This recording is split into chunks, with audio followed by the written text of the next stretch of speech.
Kalau kita menjiwai itu dalam menit ini, kita mana musuhku, mana yang hancurkan agamaku, mana yang menghina nabiku, mana yang menghina keturunan nabiku, siapa yang menginjak-injak foto ulama yang cucu nabiku, mana?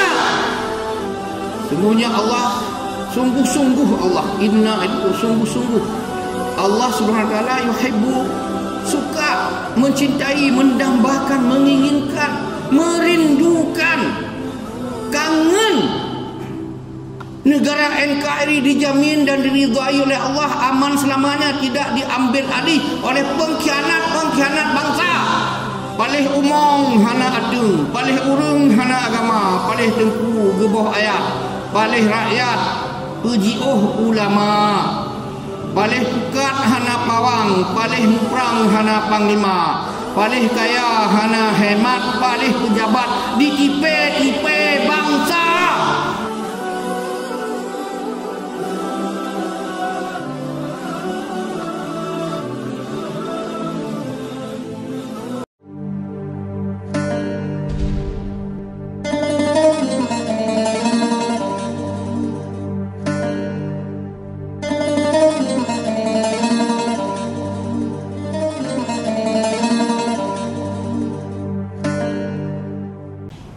Alhamdulillahilladzi khalaqal insana wa 'allamahul bayan. Asyhadu an la ilaha illallah wahdahu la syarikalah wa asyhadu anna sayyidana Muhammadan abduhu wa rasuluh alladzi la yantiqu 'anil hawa.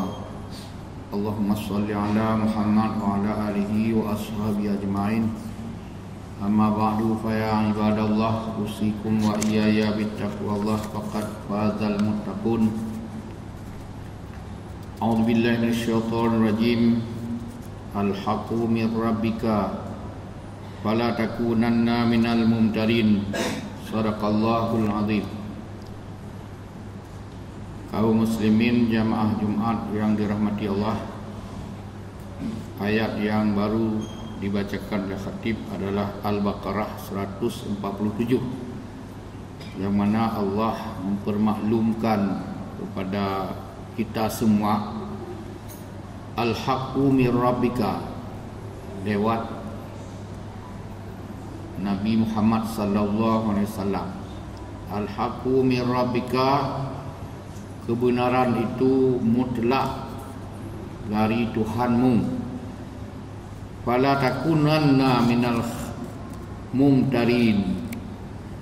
Fala takunanna, ini kalau digunakan takunu biasa, wala takunu jangan kamu seperti itu.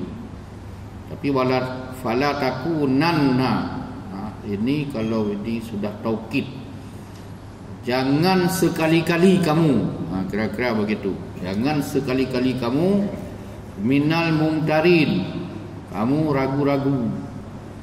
Jangan ragu-ragulah tentang kebenaran, karena kebenaran daripada Allah, daripada Tuhanmu. Jadi diperingatkan oleh Allah, jangan kamu ada sedikit pun keraguan tentang kebenaran.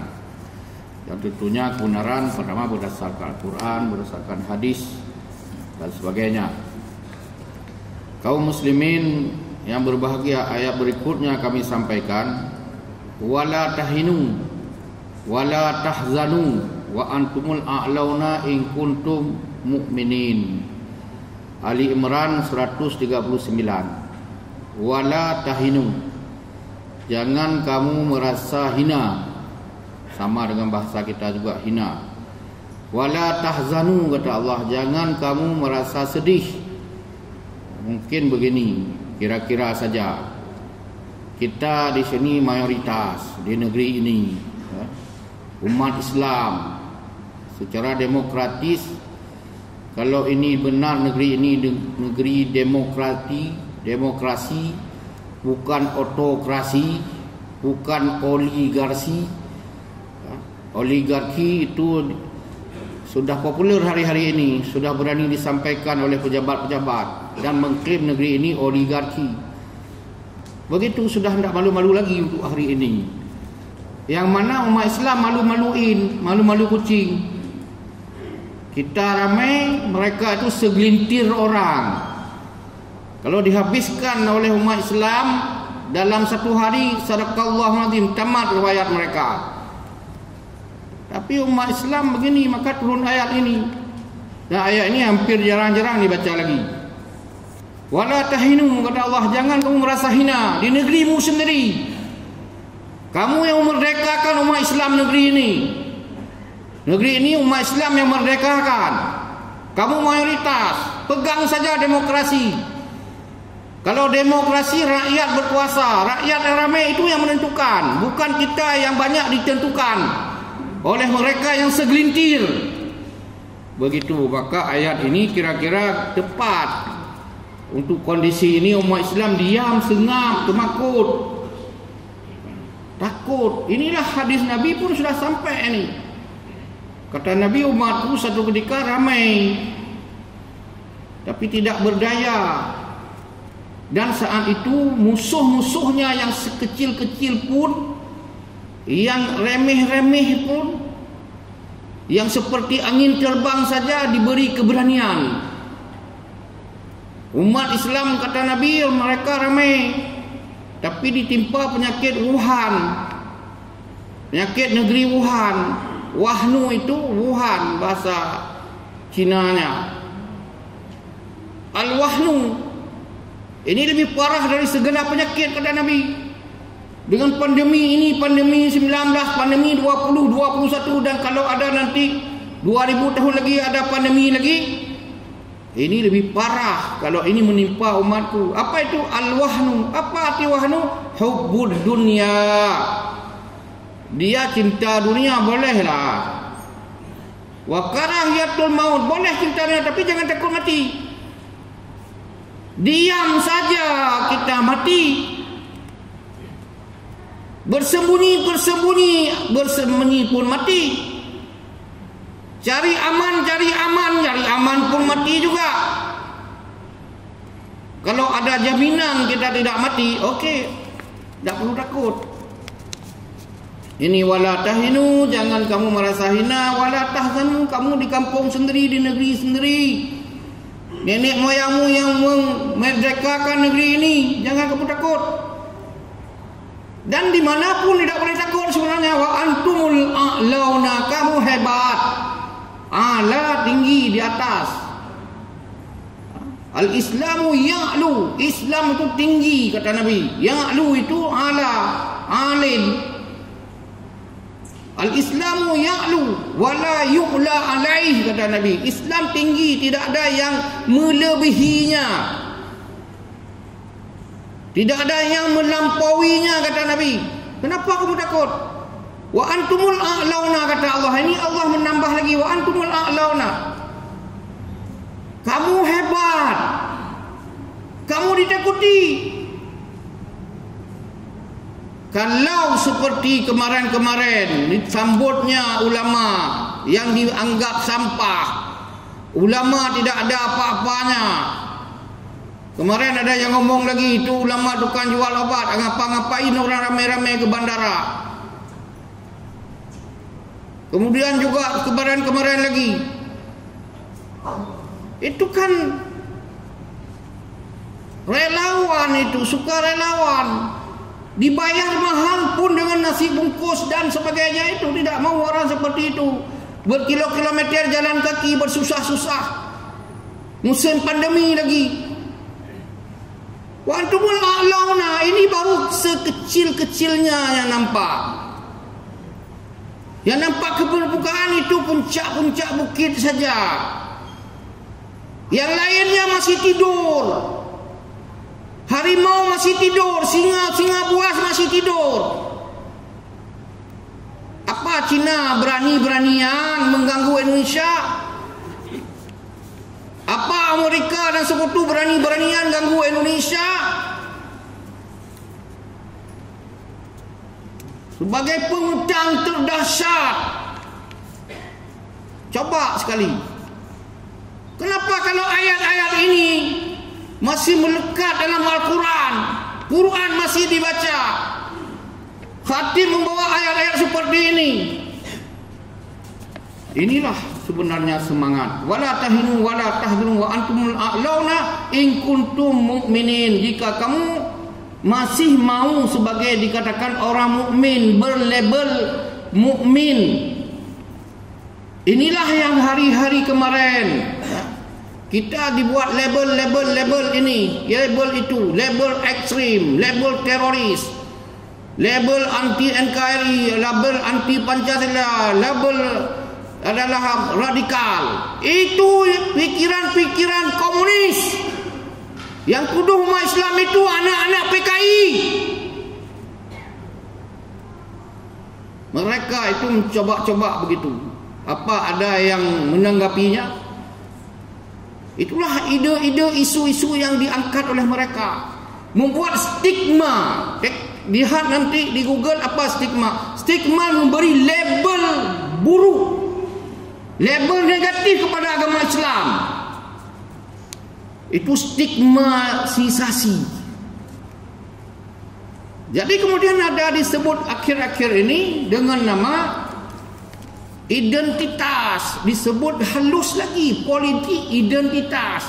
Tidak ada dalam kamus itu politik identitas. Tidak berani ngomong mereka. Ini bahaya, politik identitas bahaya. Mana ada di sini bangga dengan politik identitas? Ini yang menakutkannya, in kuntum mu'minin. Apabila umat Islam mengklaim saya orang mukmin, ini yang mereka takuti.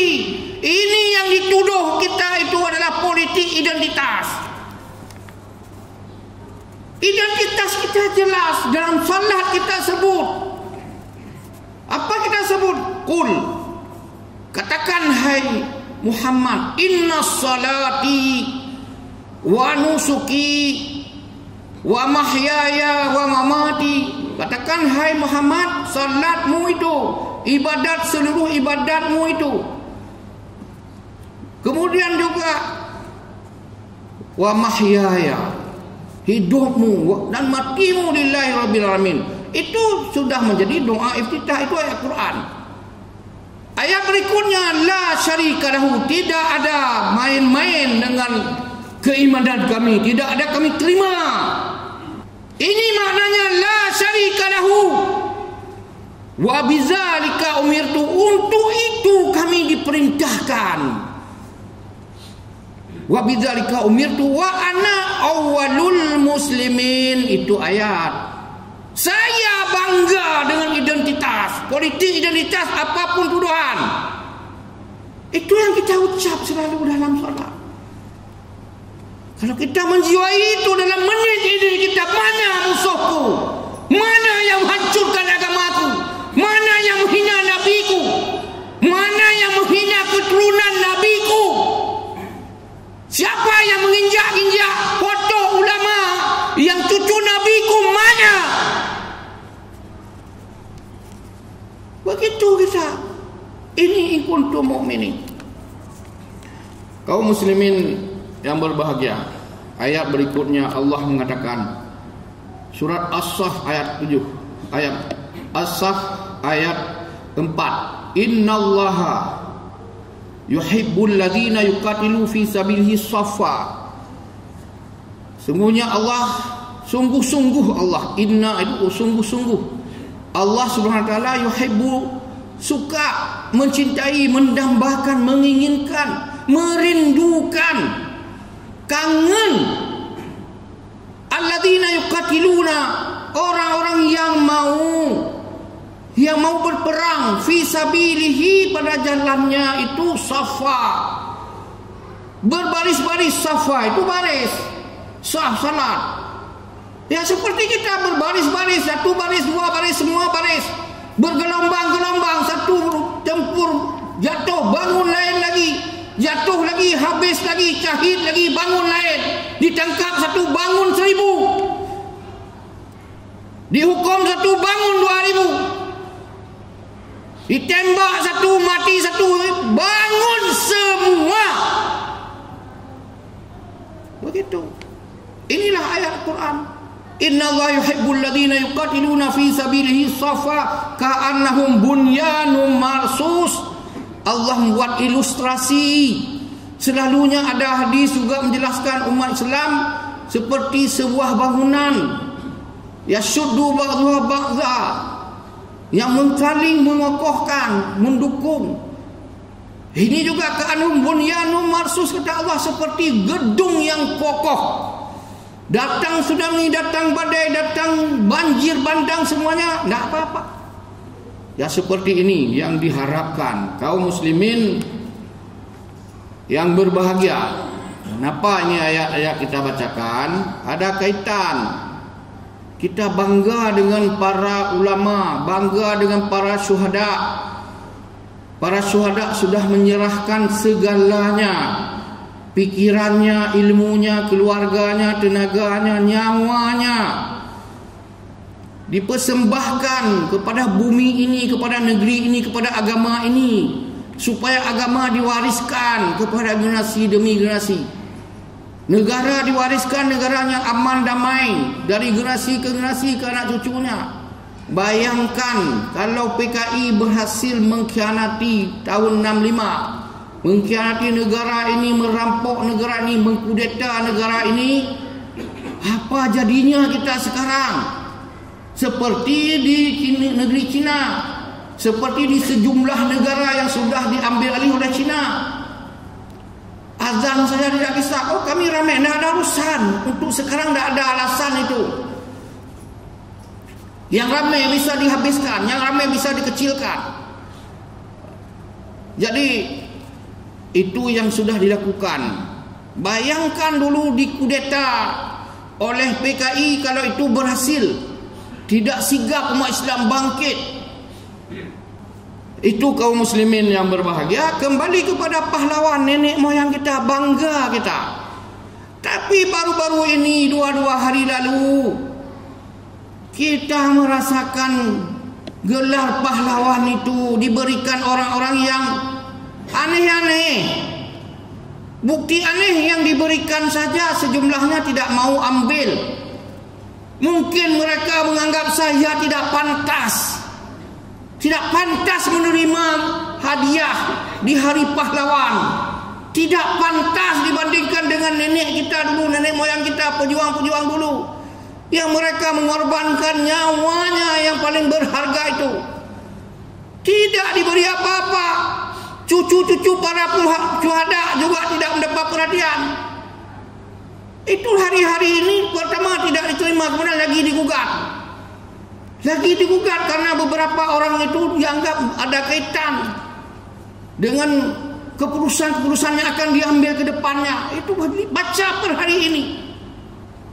Itu mereka. Kita pantas atau tidak? Boleh, silahkan berikan.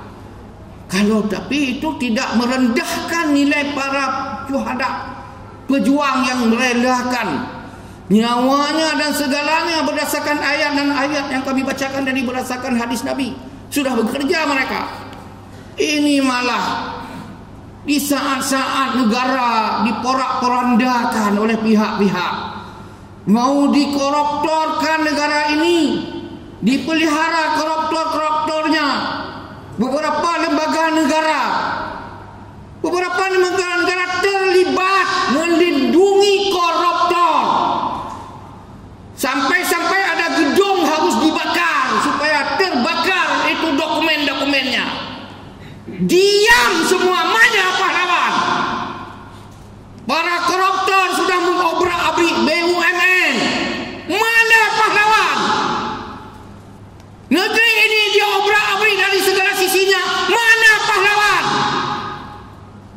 Bangsa asing menggarang perut bumi kita, kekayaan alam ini. Mana para pahlawan? Itu patutnya dipertanyakan, kenapa mereka terima itu? Tidak berhak. Belum lagi kezaliman demi kezaliman dilakukan. Sejumlah orang yang buzzer-buzzerkah atau dibayar oleh pihak-pihakkah, diadukan mereka ke pengadilan, ke polisi, tidak digubris. Sementara yang lainnya diambil, diborgol tangannya. Koruptor kelas kakap didampingi oleh pejabat negara. makan enak, pergi enak dengan naik pesawat khusus lagi.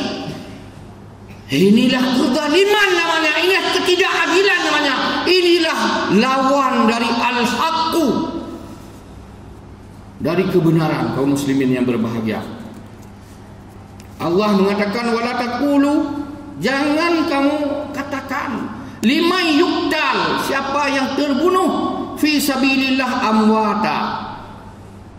Jangan kamu katakan kepada yang terbunuh pada jalan Allah, walaupun membela agama, dia sudah memberi format, ini bela negara, bela agama. Hubbul watan minal iman, cinta negara bahagian dari iman. Jadi semua mereka itu apakah terpaksa tidak terpaksa sudah memformat, sudah memberi nilai perjuangan mereka dari zaman ke zaman, dari baris ke baris, dari gelombang ke gelombang.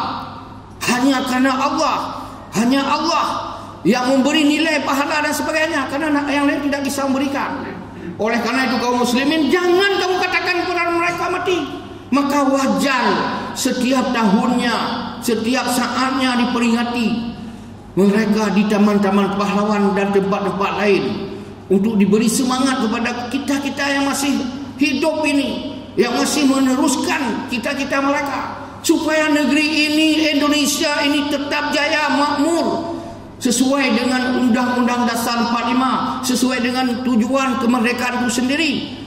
Negara NKRI dijamin dan diridhai oleh Allah aman selamanya, tidak diambil alih oleh pengkhianat-pengkhianat bangsa, oleh mereka yang ingin mengalihkan negeri ini menjadi negara komunis dan lain-lain sebagainya. Oleh karena itu kaum muslimin, jangan katakan kepada mereka yang tulus ikhlas itu mati. Bal ahya'u, mereka hidup, kata Allah. Walakin la tash'urun, kamu mungkin tidak paham, kamu tidak merasakan. Itu surah Al-Baqarah 153. Kaum muslimin yang berbahagia, Allah menimplak kita, mengejek kita. Apa itu?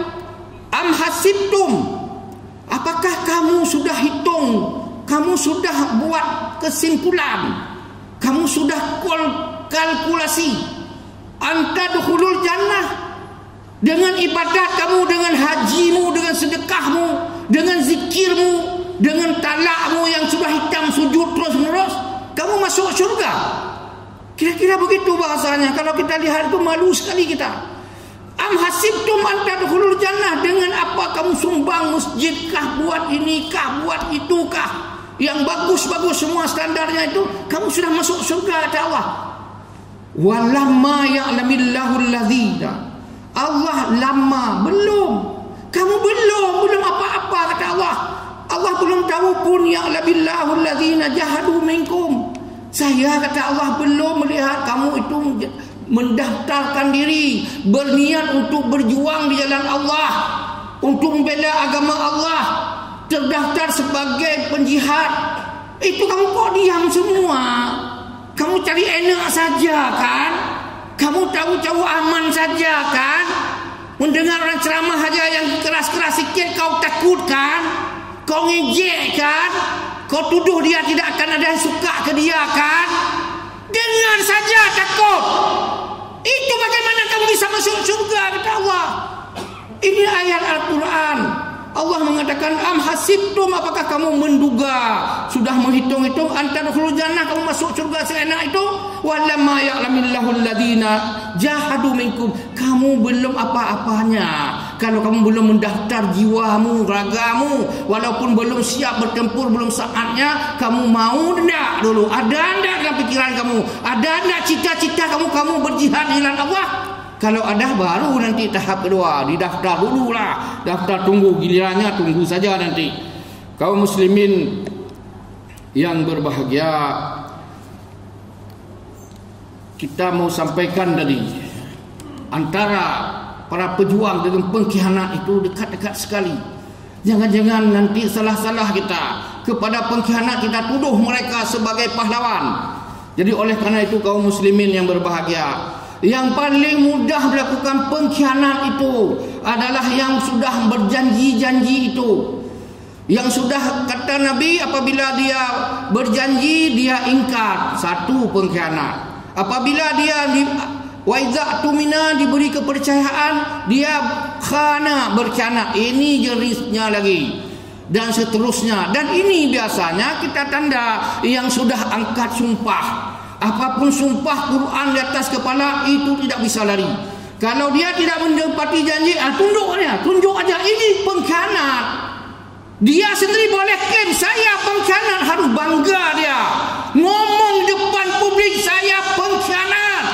Sudah sekian lama memimpin, memegang amanah.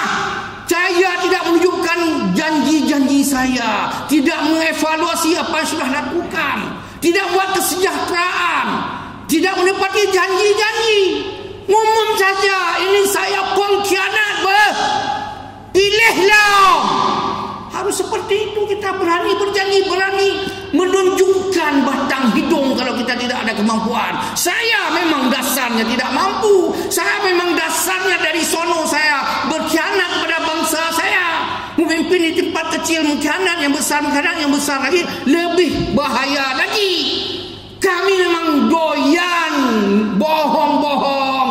Sudah bohong sekali dituduh oleh rakyat semuanya bohong. Bangga dengan kebohongnya. Bangga kami dengan kebohongannya. Memang bangsa pengkhianat, begitu. Kaum muslimin yang berbahagia, dalam satu kisah bahawa seseorang yang diberi amanah itu ada 3 hal paling efektif lakukan. Pertama adalah membantai lawan politiknya, orang yang berbeda dengannya. Siapapun yang mengkritiknya, habiskan, kurung dia, buat dia bonyok dalam pertahanan. Itu satu. Lawan politik, lawan hari-hari, lawan semuanya, itu paling efektif dilakukan apabila ada amanah, ada kepercayaan di tangan. Satu. Yang kedua adalah memperkaya diri, mengkorup, membuat undang-undang, regulasi-regulasi untuk enak-enak saja mengambil, menggarong harta negara, harta masyarakat, minum dengan air mata rakyat, bersenang-senang dengan darah rakyat, berbangga-bangga dengan keringat rakyat. Yang ketiga terakhir adalah bagaimana seorang pemimpin harus tampil sebagai pahlawan benaran. Dia melakukan, pahlawan itu melakukan pembenaran, membela kebenaran, membela keadilan, membela kebaikan. Dan seterusnya, dialah orangnya nanti pantas patut kita itu mencap dia sebagai pahlawan walaupun tidak mati di medan tempur, walaupun dia tidak diberi tanda jasa dan sebagainya. Karena dia kesungguhannya, keberaniannya membela kebenaran. Kaum muslimin, akhirnya kami baca sedikit bahasa orang kampung saya. Palih umong hana atung, palih urung hana agama, palih tengku geboh ayat, palih rakyat pejiuh ulama, palih pukat hana pawang, palih muprang hana panglima, palih kaya hana hemat, palih pejabat ditipe-tipe bangsa. Lebih kurang mohon diperbanyak maaf. InsyaAllah berjumpa pada lain kesempatan. Mudah-mudahan ada manfaat untuk kita semua. Barakallahu li wa lakum wa li sairil muslimin wal muslimat wal mu'minin wal mu'minat innahu huwat tawwabur rahim.